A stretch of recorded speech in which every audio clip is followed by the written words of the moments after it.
Greetings, gamers! I'm Shootkapow, and after my little break over Christmas, I'm back with more Pokemon content. Today, I wanted to talk a little bit about the brand new mythical Pokemon released from the Kitakami epilogue, Pecharunt.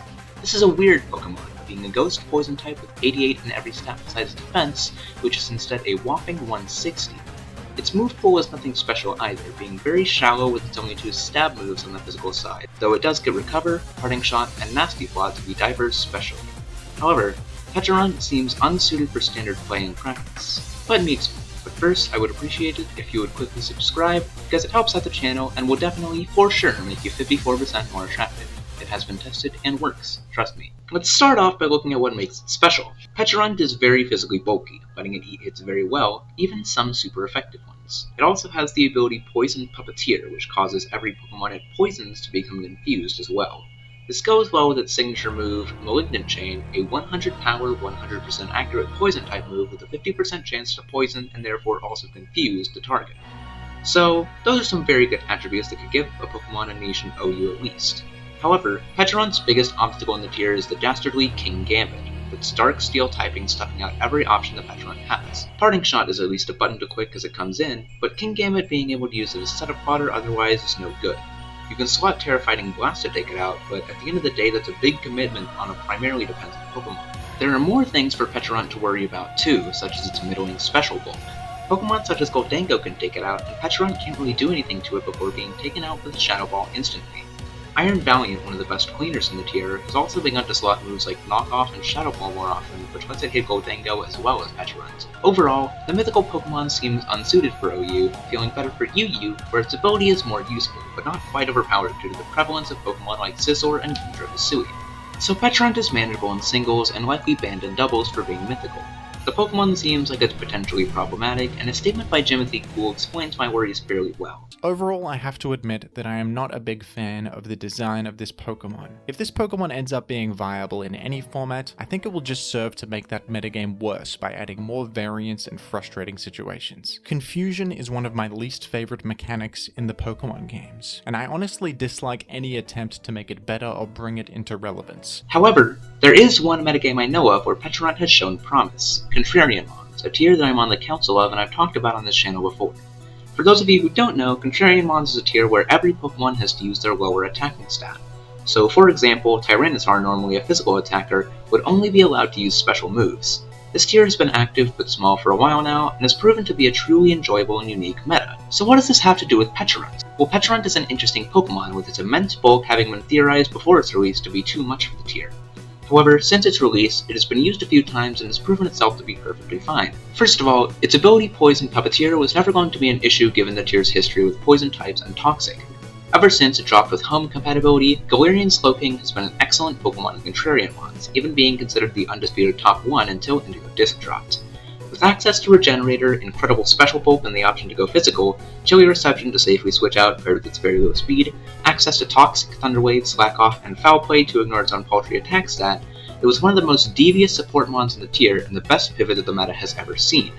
Due to it usually carrying Toxic and being on nearly every serious team, by the time Teal Mask ended it had over 60% usage, most teams ended up having at least 2 poison-immune Pokemon. Among these were your own Glowking, Lucario, who also stepped up Foul Play, gaining an attack boost from its justified ability in the process, Galarian Weezing and Slowbro, Empoleon, and more.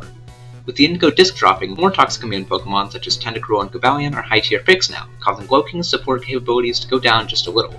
However, it's still immune to Pecharunt's ability, making it a decent pick. Pecharunt itself has decent tools as a defensive pivot with Parting Shot, Toxic, Recover, and an offensive move or two, but one very important Pokemon stands in its way. Tentacruel, the best spinner in the tier and a great specially defensive mon, often carrying Knock Off, Flip Turn, and most importantly, Clear Body. This leads to a weird stalemate, where Tentacruel can't deal much damage, but it also can't spin away hazards.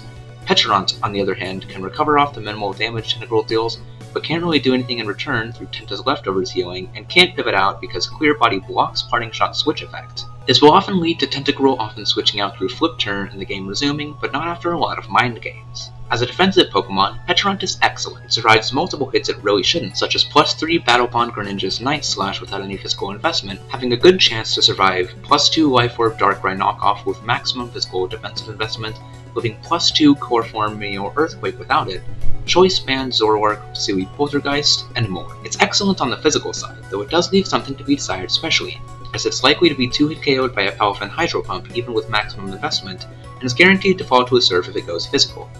Black Kyurem does well into it too, outspeeding and threatening a 2-hit KO with Earth Power on special defensive sets. So the Pokemon is great defensively. How are its Nasty Plot sets? Is it any good physically? After all, Pecharunt is mixed, letting it choose whether to go fully physical or fully special. Well, Nasty Plot hasn't seen use yet. The metagame has a fairly small player base still, so if you want to be the first to sweep with Pecharunt, you can join the server using the link below for feedback, matchmaking, and more. So Pecharunt has potential to be a powerful mon.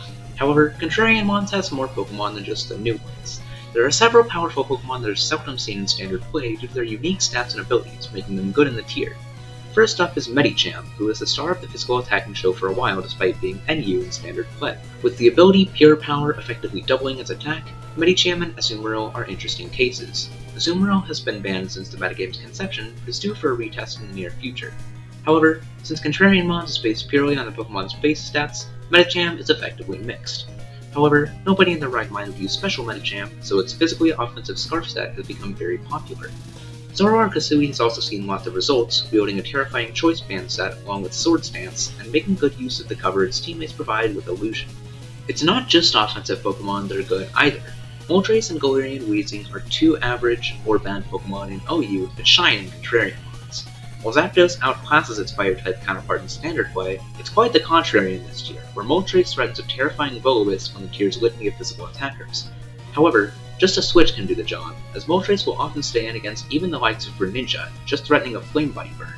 It got so centralizing that Pokemon like Medicham, Greninja, and Lucario, who uses its old E-Killer to great effect, would start spotting Rock Slide just for this blasted bird. The hype has since died down, but Moltres is still an amazing pick. Weezing Galar seems like it should have fallen off as well, but as a Pokemon that threatens confusion with Strange Steam, status with its own Willow and Toxic, Pain Split for the recovery that Tentacruel never had, and Defog to remove hazards just as well, it's still an excellent pick, especially with how well it eats physical hits. There is more to learn about Contrarian Mons, especially now that the Indigo Disc has dropped, with Mons like Tentacruel, Cobalion, and Minior being excellent new releases, but if you want to see a video about the three of them, make sure to leave a like and let me know down in the comments. Again, you can join the tier by following the Discord link down below, and while you're here, consider supporting me on Patreon or Ko-fi, since it really would help me out. Most importantly for me, subscribing would help me out as a growing channel, but most importantly for you, I've dragged this outro on long enough, so have a nice day. I'll see you next time, but for now, this is Shoot Kapow, over and out.